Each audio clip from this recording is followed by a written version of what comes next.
Shalom, salam sejahtera untuk kita semuanya. Perkenalkan, nama saya Samuel Luki Santoso, mahasiswa PPG IAKN Ambon tahun 2020. NIM 15200104310.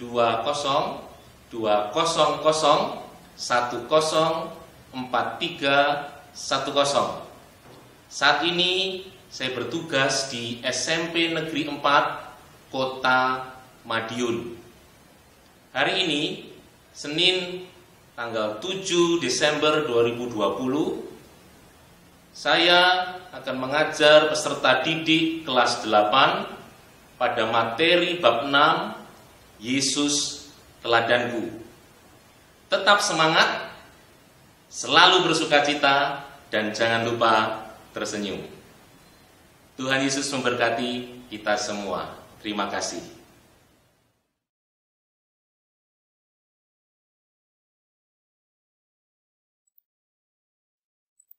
Shalom anak-anak. Shalom.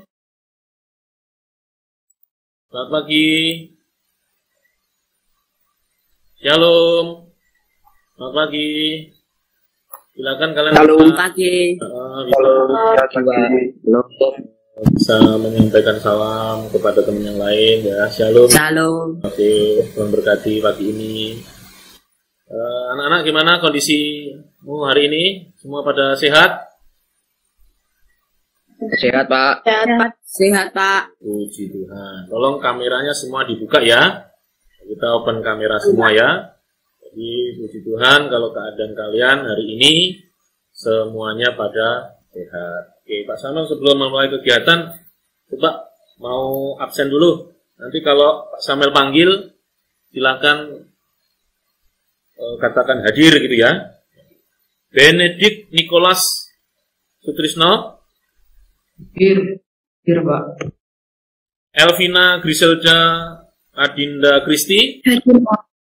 Hadir. Selamat pagi Elvina. Richie Prudence. Hadir Pak. Darius Wisto Onareli. Hadir Pak. Oke, terima kasih. Gafra Juan Polo. Hadir Pak. Kesia Immanuela Putri. Hadir Pak. Rehan Adiatma Kusbagyo. Hadir Pak. Misael Alvaro. Hadir Pak. Tanu Satria Wijaya. Halo Tanu. Oh, Tanu belum masuk. Teresia Natali. Hadir Pak. Oke, puji Tuhan ya. Ada beberapa temanmu yang belum masuk, Vanessa, Rahel, dan Tanu. Ya, kita tunggu beberapa saat nanti. Kalau mereka bisa bergabung, ya, kita akan bersama-sama belajar dalam kegiatan pagi ini. Anak-anak, gimana jaringan internet di tempat kamu? Lancar? Kesia menggunakan WiFi atau paket data? Pakai data Pak. Paket data. Siapa yang menggunakan WiFi, anak-anak? Bisa tunjuk jari? Elvina, Teresia menggunakan WiFi, dan Niko dan temenmu yang lain tadi ya, yang angkatan yang tadi ya. Oke. Ya, anak-anak, ya kita bersyukur pagi ini bisa ketemu dalam suasana yang luar biasa diberkati Tuhan. Oke, sebelum kita mulai pembelajaran, ayo coba kita bangkit berdiri. Kita yel-yel dulu. Silakan bangkit berdiri. Ayo semuanya bangkit berdiri. Silakan bangkit berdiri. Kalau Pak Samuel katakan, apa kabarmu? Nanti katakan tetap sehat, diberkati Tuhan. Yes, yes, amin. Sekali lagi Pak Samuel ulangi. Kalau Pak Samuel katakan, apa kabarmu? Katakan, tetap sehat, diberkati Tuhan. Yes, yes, amin. Oke, 1, 2, 3. Apa kabarmu anak-anak? Tetap diberkati Tuhan. Yes, yes, yes, amin. Sekarang itu 1. Cici, apa kabarmu Cici? Tetap sehat, diberkati. Yes, yes, yes. Alvina, apa kabar Alvina? Tetap sehat, tetap diberkati. Yes, yes, amin. Oke. Juan, apa kabarmu Juan? Tetap sehat, diberkati Tuhan. Yes, yes, yes. Amin. Tepuk tangan tuh kalian semua. Yuk tepuk tangan, tepuk tangan. Nah, silakan duduk kembali anak-anak di tempat kalian ada, dan hari ini belajar bersama dengan Pak Samuel. Oke, untuk supaya kegiatan kita bisa berjalan dengan baik dan lancar, mari kita terlebih dahulu berdoa ya. Nanti Pak Samuel minta tolong Juan pimpin teman-temanmu untuk berdoa memulai kegiatan kita pada pagi ini. Silakan Juan. Iya. Kita berdoa bersama. Teman-teman, mari kita berdoa. Tuhan Yesus, terima kasih karena Engkau sudah mengumpulkan kami dalam hari ini, Tuhan. Walaupun hanya bertatap muka menggunakan handphone, tapi kami tetap bersyukur dan dengan bisa bertemu teman-teman.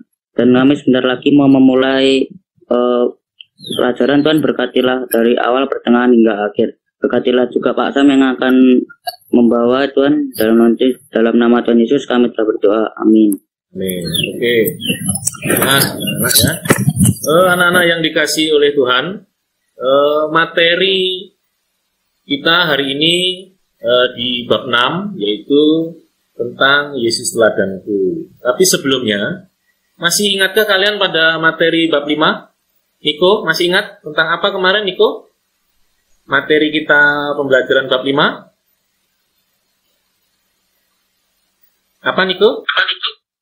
Roh Kudus penopang hidup orang beriman. Oke, Roh Kudus sebagai penopang hidup orang beriman. Kalian tahu enggak? Roh Kudus itu salah satu pribadi dari Tritunggal. Bisa sebutkan siapa yang tahu? Tritunggal itu pribadinya siapa saja? Ayo. Satu hakikat tapi punya 3 pribadi. Tritunggal. Siapa saja? Ayo yang bisa angkat tangan. Oke, Elvina. Allah, Bapa, Putra, dan Roh Kudus. Allah Bapa, Allah Putra, dan Allah Roh Kudus. Baik Allah Bapa maupun Allah Putra, Allah Roh Kudus itu satu hakikat. Karena ketiganya adalah esa. Kita tidak berbicara tentang keberapaan, tetapi kebagaimanaan. Bagaimana Allah yang luar biasa itu sebagai pencipta, Sang Bapa, sebagai penebus, yaitu Sang Anak, yaitu Tuhan Yesus Kristus, dan sebagai penghibur penolong, yaitu Roh Kudus. Jadi luar biasa ya. Ya anak-anak yang diberkati oleh Tuhan Yesus Kristus, kita akan masuk kepada bab yang ke-6. Ya, bab ke-6, yaitu Yesus teladanku. Adapun tujuan dari pembelajaran ini, melalui proses pembelajaran tatap maya materi Yesus teladanku, peserta didik mampu menjelaskan sifat-sifat Tuhan Yesus yang patut diteladani dengan tepat dan baik, serta dapat mengaitkan mengapa sifat-sifat itu seringkali dimusuhi oleh para penguasa agama pada zamannya, tetapi Tuhan Yesus tetap berdiri pada kebenaran. Pak Samuel pengen tanya dulu, kira-kira sifat-sifat apa yang bisa kita teladani dari Tuhan Yesus Kristus? Ayo, siapa yang tahu? Silakan. Kesia, sifat yang bisa kamu teladani dari Tuhan Yesus Kristus. Apa Kesia? Melakukan perintah firman Allah, Pak. Oh, dia taat melakukan perintah Tuhan. Bagus, anak-anak. Ya, sekilas tentang apa yang kamu pahami tentang sifat-sifat dari Tuhan kita Yesus Kristus. Tetapi sebelumnya, Pak Samuel mau tanya, Teresia, siapakah idolamu? Naura, Pak. Oh, Naura. Naura itu siapa? Kesia? Maaf, Teresia. Kadang tuh penyanyi, kadang nari. Itu artis Indonesia atau luar negeri? Indonesia. Oh, Indonesia. Oke. Anak-anak yang dikasih oleh Tuhan Yesus, memang idola itu memberi pengaruh sedikit atau banyak kepada kalian yang mengidolakan. Tapi kita harus tetap waspada, ya. Kalau kalian buta memilih idola, ya, sembarangan memilih idola, Ya, bahayanya apa? Apa yang mereka kerjakan, apa yang mereka lakukan, itu kadang-kadang kamu juga lakukan. Oleh karena itu, pinter-pinterlah memilih idola. Kalaupun kamu punya idola, ada peribahasa begini, anak-anak. Ambil pati, buang ampas. Apa maksudnya? Yang baik, prestasi-prestasi yang baik, yang dilakukan, yang sudah diberikan kepada dunia ini, ambil. Tetapi hal-hal yang jahat, hal-hal yang jelek, jangan kamu kerjakan, jangan kamu ikuti. Contohnya banyak kan yang artis-artis itu tersandung kasus narkoba, ya. Nah, ada juga yang artis-artis tersandung kasus-kasus kejahatan, itu jangan kamu kerjakan dan lakukan. Tapi prestasinya, bolehlah kamu ikuti, ya. Dia bisa go internasional, dia bisa punya karya, ikuti. Tidak apa-apa, ya. Jangan sampai hal-hal yang jeleknya pun kamu juga ikuti. Kalian harus pinter-pinter memilih idola. Nah, anak-anak yang dikasih Tuhan, Indonesia juga punya yang namanya Bapak B.J. Habibie. Nah, Bapak B.J. Habibie itu luar biasa. Dia jenius ya anak-anak ya, bisa buat pesawat. Apa yang dia buat, Gatot Kaca itu ya, pesawat Gatot Kaca itu sudah terbang di angkasa negeri Indonesia. Dia sebenarnya dilirik oleh orang di bangsa lain, di Jerman. Tapi karena dia cinta sama Indonesia, waduh, dia kembali ke Indonesia, dan dia torehkan satu prestasi yang luar biasa. B.J. Habibie pernah mengatakan demikian, jadilah yang terbaik dimanapun berada, berikan yang terbaik yang kamu bisa berikan. Ini patut kita teladani. Dia mengerahkan sekuat tenaganya, untuk apa? Untuk memberikan sesuatu kebanggaan bagi Indonesia. Hal-hal yang baik seperti ini yang kita harus teladani, anak-anak. Jadi, teladan itu apa, anak-anak? Sesuatu yang patut ditiru atau baik untuk dicontoh. Tentang perbuatannya, kelakuannya, sifat, dan sebagainya. Jadi ada banyak tokoh-tokoh yang bisa kita teladani, baik perbuatan, kelakuan, sifat, dan sebagainya. Nah, sekarang anak-anak yang dikasih oleh Tuhan Yesus, pagi ini kita akan belajar tentang meneladani Yesus Kristus. Pertanyaannya, menurut kalian, siapakah Yesus itu? Yang harus kita sama-sama teladani.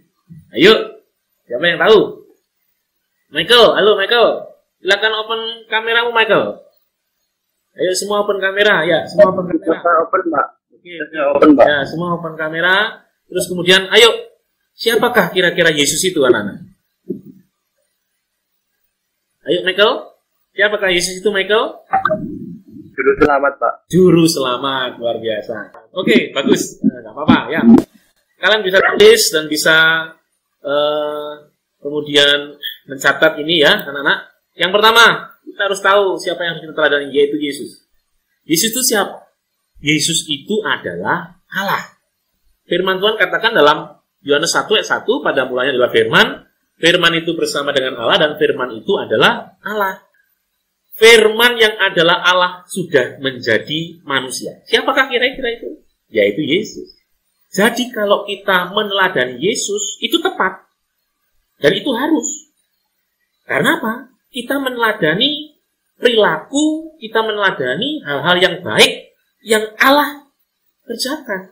Jadi sesuatu yang baik dan tepat, di mana kita harus melakukannya sebagai gaya hidup kita dan perilaku hidup kita sehari-hari. Itu yang pertama, anak. Yesus adalah Allah. Oke, yang kedua, Yesus itu adalah juru selamat. Betul, kalian tadi sudah mengatakan itu. Dan seperti yang kalian ketahui bersama, Yesus itu adalah juru selamat. Yohanes 3 ayat 16 menyatakan demikian, karena begitu besar kasih Allah akan dunia ini, sehingga ia telah mengaruniakan anak yang tunggal, supaya setiap orang yang percaya kepadanya tidak binasa, melainkan beroleh hidup yang kekal. Anak-anak yang dikasih Tuhan Yesus Kristus, pernah kamu membaca puisi dari Jonathan Bethke? Rehan, pernah Rehan? Halo Rehan? Belum, Pak. Oh, belum? Oh, setelah ini kamu harus baca, ya? Belum pernah. Itu semua ada di buku paket. Iya, Pak. Nah, ada di buku paket, ya. Dia menyatakan puisinya dalam bahasa Inggris begini. Why I hate religion, but love Jesus. Dalam terjemahan bahasa Indonesianya, mengapa saya benci agama, tetapi saya mencintai Yesus. Kurang lebih puisinya seperti ini ya anak-anak ya. Bagaimana bila aku katakan bahwa Yesus datang untuk menghapuskan agama, dan hanya karena kamu menyebut orang lain buta, tidak dengan sendirinya membuat kamu memiliki penglihatan. Maksudku, bila agama begitu hebatnya, mengapa agama menimbulkan begitu banyak peperangan?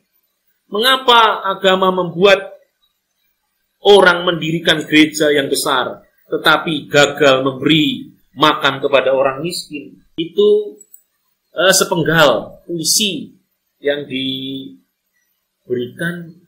atau yang dituliskan oleh Jonathan Bethke, terus kemudian upload di dalam YouTube. Alamatnya YouTube ada, di buku paket juga ada. Anak-anak kalian nanti coba searching dan lihat ya, dan kamu juga bisa memahami makna arti kenapa kok Jonathan Bethke kok sampai sedemikian rupa membuat puisi itu. Oke, Michael, kira-kira, halo Michael. Halo Pak. Ya, kira-kira kenapa toh kok Jonathan Bethke membuat puisi seperti itu, dan bahkan judulnya itu loh Michael, judulnya tuh, aku benci agama, tetapi aku cinta Yesus. Kenapa kira-kira Michael? Kok Jonathan Bethke membuat puisi demikian? Karena orang-orang yang percaya kepada Yesus berbuat tidak baik. Oke, Juan, halo Juan. Halo Juan. Ya, Pak. Kamu bisa kasih contoh enggak? Kekerasan-kekerasan apa kok yang ada di dunia ini yang mengatasnamakan agama? Kayak ujaran kebencian gitu, Pak. Mengolok-olok agama gitu. Jadi ujaran kebencian, mengolok-olok agama, terus kemudian diposting di media sosial gitu ya? Iya, Pak. Orang marak seperti itu ya? Jadi padahal oleh tokoh-tokoh tidak diajarkan, oleh kitab-kitab juga tidak diajarkan seperti itu. Tetapi kenapa kok mereka seperti itu? Ya itulah person pribadi orang. Dan kita sebagai anak-anak Tuhan, kita tidak boleh seperti itu. Ayo, sekarang kita mau belajar, kita mau mencontoh, kita mau meneladani apa yang Tuhan Yesus lakukan. Ya, oke, yang pertama. Buka dulu anak-anak, Markus pasal 1. Pak Samuel minta ya dengan suara yang keras, ya. Dengan suara keras. Elvina bisa membaca ya, Markus pasal 1 ayat 40 sampai 45. Markus 1 ayat 40 sampai 45. Yesus menyembuhkan seorang yang sakit kusta. Seorang yang sakit kusta datang kepada Yesus dan sambil berlutut di hadapannya, ia memohon bantuannya, katanya, "Kalau engkau mau, engkau dapat mentahirkan aku." Maka tergeraklah hatinya oleh belas kasihan, lalu ia mengulurkan tangannya, menjamah orang itu dan berkata kepadanya, "Aku mau, jadilah engkau tahir." Seketika itu juga lenyaplah penyakit kusta orang itu dan ia menjadi tahir. Segera ia menyuruh orang itu pergi dengan peringatan keras. "Ingatlah, jangan engkau memberitahukan apa-apa tentang hal ini kepada siapapun. Tapi pergilah, perlihatkanlah dirimu kepada imam dan persembahkanlah untuk pentahiranmu persembahan yang diperintahkan oleh Musa sebagai bukti bagi mereka." Tapi orang itu pergi memberitakan peristiwa itu dan menyebarkannya kemana-mana. Sehingga Yesus tidak dapat lagi terang-terangan masuk ke dalam kota, ia tinggal di luar di tempat-tempat yang sepi. Namun orang terus juga datang kepadanya dari segala penjuru. Amin. Oke, amin. Itu yang pertama yang kita bisa baca dari Markus 1, 40 sampai 45. Sekarang yang kedua, anak-anak sekaligus ya. Yohanes pasal yang keempat. Nanti silakan kamu baca secara keseluruhan ayat yang ke-5 sampai 30, tetapi dalam kegiatan ini sampai ayat yang ke-9 saja. Ya, sampai ayat yang ke-9 saja. Pak Samuel minta tolong Teresia. Ya, silakan Teresia membaca. Niko, mikrofonnya dimatikan. Halo Niko, mikrofonnya dimatikan. Ya, Pak. Maka sampailah ia ke sebuah kota di Samaria yang bernama Sikar, dekat tanah yang diberikan Yakub dahulu kepada anaknya Yusuf.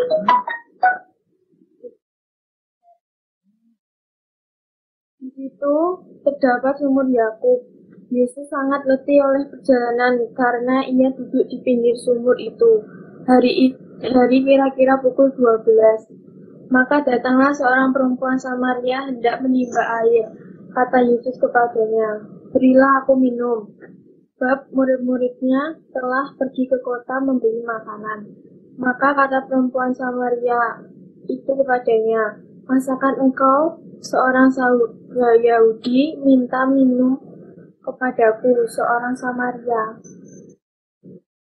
Sebab orang Yahudi tidak bergaul dengan orang Samaria. Oke, ya terima kasih anak-anak. Memang ya jaringan kadang-kadang stabil, kadang-kadang enggak, tidak masalah. Tapi Samuel apresiasi usahamu. Ya, kita berjuang bersama-sama, kita belajar bersama-sama, dan Pak Samuel yakin ya Tuhan memberkati kita dengan hikmat akal budi sehingga kita bisa menerima semua materi meskipun banyak keterbatasan. Yang pertama, anak-anak bisa dicatat dalam Markus 1:40-45, ya, Yesus itu peduli dengan orang-orang yang menderita. Yesus peduli dengan orang-orang yang menderita. Dikisahkan di dalam bacaan tadi, ya anak-anak, ada seorang yang sakit kusta. Ya, kamu harus tahu, sakit kusta. Itu sakit apa? Yaitu sejenis penyakit infeksi bakteri kronis yang menyerang jaringan kulit, saraf tepi, serta saluran pernafasan. Anak-anak, sekarang ini pandemi COVID-19. Saya mau tanya, Michael, di daerahmu ada Michael? Tidak ada. Puji Tuhan. Ricci, di daerahmu ada Ricci? Tidak ada, Pak. Oke, puji Tuhan ya anak-anak ya. Beberapa tempat kalau kita melihat peta penyebaran itu banyak sekali yang terdampak. Dan ketika orang sudah dinyatakan positif atau reaktif, kemudian harus menjalani isolasi mandiri, nggak boleh kemana-mana, 14 hari harus di rumah terus, kalaupun di rumah sakit harus menjalani isolasi mandiri yang ketat. Waduh, itu tersiksa, tersiksa. Apalagi ini kusta, lebih lagi tersiksa, anak. Kenapa? Sudah badannya penuh dengan borok, ya. Kalau kamu bisa melihat gambar slide, itu contoh atau paling tidak gambaran Yesus dengan orang kusta, ya. Itu luar biasa. Dan bahkan menurut Imamat pasal 13:45, ya, Pak Samuel baca di sini ya, orang yang sakit kusta harus berpakaian yang cabik-cabik, rambutnya terurai, dan lagi ia harus menutupi mukanya sambil berseru-seru najis gitu ya. Selama ia kena penyakit itu, ia tetap najis. Memang ia najis, ia harus tinggal terasing di luar perkemahan, itulah tempat kediamannya. Jadi nggak enak anak-anak ya. Kalau dia kena sakit kusta, dia sudah terkena sakit kusta, orang harus menyatakan orang itu sebagai orang yang najis. Sehingga apa? Dia harus diusir. Dia tidak boleh berdekatan dengan kita yang sehat. Rumahnya harus tidak. Dan bahkan yang tidak enak itu, orang boleh menyatakan dia atau menunjuk dia najis. Gimana kira-kira perasaan dari orang kusta itu? Ricci, coba Ricci. Kira-kira perasaan dari orang kusta itu gimana, Ricci? Dikatain najis. Hancur, Pak. Sakit pol, Pak. Gimana? Sakit, Pak. Sakit, Pak. Elvina, kira-kira perasaan si orang kusta ini gimana, Elvina? Dikata-katain, diusir. Sakit hati, Pak. Sakit hati. Itulah yang terjadi anak-anak yang dikasih oleh Tuhan Yesus Kristus, ya. Kondisi yang bisa kita sama-sama lihat. Tetapi kita bersyukur ya punya Tuhan Yesus yang luar biasa. Dengan orang-orang yang seperti itu, dia tidak menjauh. Dengan orang-orang yang seperti itu, dia tidak ikut-ikut mengata-ngatai. Tapi dia merangkul, dia menolong, dan bahkan yang lebih luar biasa, dia menyembuhkan, memulihkan. Luar biasa. Ini yang harus kita ambil. Sikap ini, sifat ini yang harus kita ambil. Dengan orang-orang yang menderita, ayo, kita jangan menjauh. Lebih daripada itu, minim ya anak-anak, ayo doakan mereka. Ya, doakan mereka. Nah, seumpama nanti anak-anak ya, tiba-tiba, kita memang tidak menghendaki. Seumpama nanti ketika tiba-tiba, kamu mendengar, kamu melihat, di daerahmu, di sekitar rumah di mana kamu tinggal, ada orang-orang yang menderita seperti itu. Ayo, kamu sudah belajar dari Tuhan Yesus ya. Jangan mengata-ngatai, jangan menjauhi, paling enggak, begini loh, punyalah sikap yang baik. Kasih senyum, ya, tetap doakan dia. Ya, paling enggak tanganmu juga jangan ngasih WA yang provokatif. Jangan deketi. Pakai WA, jangan deketi dia karena dia begini. Jangan, enggak usah, enggak perlu. Ya, ayo kita contoh sifat Yesus. Yesus peduli dengan mereka-mereka yang menderita. Nah, sekarang yang kedua, yang dibaca oleh Teresia tadi. Yesus dekat dengan mereka yang dilecehkan. Yesus dekat dengan mereka yang dilecehkan. Dikisahkan tadi, Yesus berjalan sampai kepada atau di daerah Samaria yang bernama Sikhar. Ya, di situ dia bertemu dengan seorang perempuan dan kemudian Yesus minta karena perempuan itu sedang menimba air ya di sumur karena Yesus haus. Kemudian Yesus minta, tolonglah beri aku minum air. Nah, tapi kata-kata perempuan ini anak-anak yang ada di ayat yang ke-9, masakan engkau seorang Yahudi minta minum kepadaku seorang Samaria? Sebab orang Yahudi tidak bergaul dengan orang Samaria. Jadi, wanita ini memang menerima yang namanya pelecehan dari berbagai macam pihak. Karena memang status wanita ini ya memang tidak baik. Wanita ini punya status tidak baik. Status sosialnya juga buruk. Orang kalau melihat status sosialnya buruk, pasti orang juga akan melecehkan, menjauhi, dan lain sebagainya. Tetapi dari sini kita bisa melihat sifat Yesus lagi. Yesus tidak menjauhi, Yesus tidak mengatakan hal-hal yang tidak bagus, bahkan Yesus tidak melecehkan. Yesus dekat dengan orang-orang seperti itu. Ini juga kita harus contoh. Sekarang pertanyaannya, kenapa kok perempuan ini sampai mengatakan demikian? Karena bangsa Samaria itu tidak disukai oleh orang Yahudi, anak-anak. Orang Yahudi menganggap orang Samaria itu najis. Jadi bukan orang kustato yang dikatakan najis. Orang Samaria pun oleh orang-orang Yahudi itu dikatakan juga najis. Sakit hati ya dikatakan najis gitu ya. Kalau dikatakan pinter, dikatakan hebat, dikatakan luar biasa kan senang ya. Niko, kalau Niko dikatakan Niko hebat, senang nggak Niko? Senang, Pak. Oke. Ricci, kalau kamu dikatakan Ricci itu kok pinter toh, senang nggak? Seneng banget, Pak. Nah iya. Nah sekarang kalau Ricci dikatakan Ricci goblok itu, senang nggak nih? Waduh, puyeng gitu ya. Nah sekarang itu nggak dikatakan goblok, nggak dikatakan pinter, tapi dikatakan najis. Waduh, nggak enak itu artinya. Artinya masih nggak enak. Dilecehkan tuh nggak enak. Tapi kita belajar dari Tuhan Yesus Kristus. Yesus dekat dengan orang-orang yang seperti itu. Anak-anak yang dikasih oleh Tuhan Yesus, Pak Sano kasih gambaran seperti ini.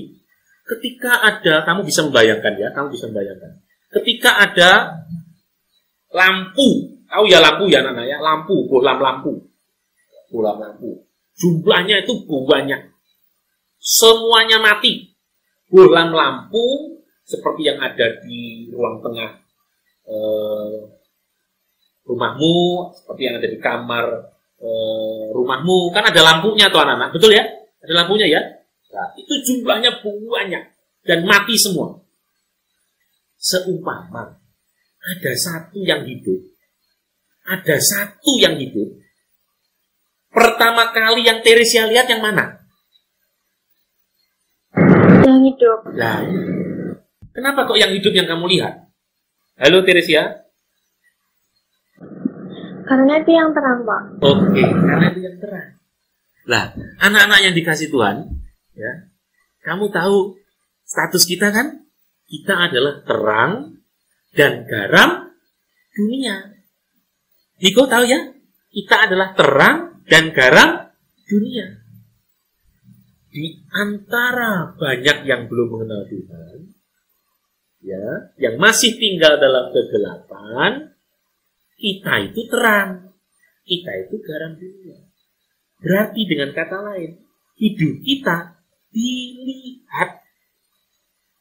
Ya Ricci ya, hidup kita dilihat oleh banyak orang. Kalau kita dilihat orang, lah, orang melihat kita perilaku yang jelek. Orang melihat kita sifat-sifat yang tidak baik. Malu enggak kira-kira? Nah, Kesia, kira-kira malu enggak? Malu, Pak. Nah iya, oleh karena itu, ya, kita ikutilah, kita teladanilah sifat-sifat Yesus yang sudah kita sama-sama baca tadi dan renungkan. Ayo, kita ikuti. Jadi, Pak Samuel yakin murid-murid Pak Samuel hebat, ya, mampu melakukan, mampu meneladani, mampu mencontoh apa yang Yesus sudah kerjakan. Oke, anak-anak yang dikasih oleh Tuhan, ya, kira-kira dari apa yang sudah kita sama-sama tadi pelajari, sudah kita sama-sama, ya, ada tanya jawab dan kita sama-sama bisa menjawabnya. Kira-kira kesimpulannya apa toh dari pelajaran ini? Ayo, Ricci mungkin bisa sampaikan kesimpulannya apa Ricci kira-kira dari pelajaran ini? Bahwa kita harus meneladani Yesus Kristus, Pak. Dalam hal apa? Dalam mengasihi orang, dekat kepada yang menderita, dan selalu peduli, Pak. Oke, bagus. Aplaus untuk Ricci.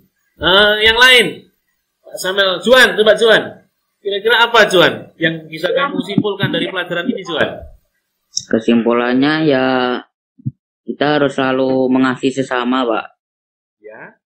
Harus mengasihi sesama, terus kita tidak boleh mengolok-olok ketika ada yang berkesusahan, yang terkena bencana gitu, Pak. Ya, sip. Ya, anak-anak yang dikasih Tuhan, memang seperti itu. Seperti apa yang sudah kamu sampaikan,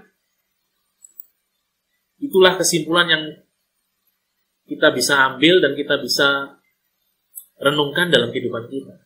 Jadi sejak kehadirannya di dunia, sekali lagi ya, sejak kehadirannya di dunia, Tuhan Yesus telah membawa pengaruh dan perubahan yang besar.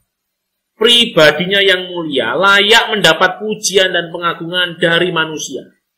Apa yang dia kerjakan merupakan cerminan kasih Bapa kepada manusia. Sifat-sifat yang ditunjukkan dalam pelayanannya di dunia patut menjadi teladan dalam manusia menjalani hidup. Di tengah kegelapan, di tengah situasi yang tidak baik, Yesus hadir sebagai terang. Di antara orang-orang yang menderita, dia hadir memberikan kasih. Di antara orang-orang yang terasing, dia hadir untuk menunjukkan kepedulian yang besar. Keteladanan hidup yang Tuhan Yesus telah tunjukkan harus juga menjadi gaya hidup dan perilaku kita sehari-hari. Anak-anak yang dikasih oleh Tuhan Yesus, ya, anak-anak Pak Samuel yang hebat-hebat ini, silakan tutup bukumu. Ayo Pak Samuel mau ngetes dulu. Ayo Pak Samuel mau ngetes. Kira-kira kamu tadi betul-betul mendengarkan enggak materi yang Pak Samuel sampaikan, ya? Ayo Pak Samuel mau tes dulu. Kalian ya. Yang pertama, siapa yang tahu di Injil mana, terus kemudian pasal berapa, terus kemudian ayat berapa, yang menyatakan bahwa Yesus peduli dengan orang yang menderita? Ayo, siapa yang tahu? Yesus peduli dengan orang yang menderita. Ayatnya di mana? Oke, Elvina, silakan Elvina. Markus 1 ayat 40 sampai 45, Pak. Oke, tepuk tangan untuk Elvina, ya. Sekarang yang kedua, sifat-sifat apa yang harus kita teladani dari Tuhan Yesus? Ada 2 sifat tadi yang kita pelajari. Ayo, ya, ada 2 sifat tadi yang kita pelajari. Ayo, siapa yang tahu? Oke, Ricci. Ricci, silakan Ricci. Yang pertama, Tuhan Yesus peduli dengan orang yang menderita dan Tuhan Yesus dekat dengan orang yang dilecehkan, Pak. Oke, tepuk tangan. Luar biasa. Ya, anak-anak luar biasa. Kalian hebat-hebat ya. Sambil salut dengan kalian meskipun secara virtual ya, kalian tetap bisa konsentrasi meskipun ya ada banyak kendala, jaringan tidak stabil dan lain sebagainya, tapi Pak Samuel bersukacita hari ini kita bisa ketemu di dalam kegiatan kita yang luar biasa diberkati oleh Tuhan Yesus Kristus. Anak-anak yang dikasih oleh Tuhan Yesus Kristus, untuk tugasnya, ya silahkan kalian membuat satu video, ya sebagai bentuk wujud keterampilan kalian dan percaya diri, ya kalian bisa videokan kalian ketika bernyanyi lagu yang Pak Samuel kasih di sini. Ku mau sepertimu Yesus. Ya.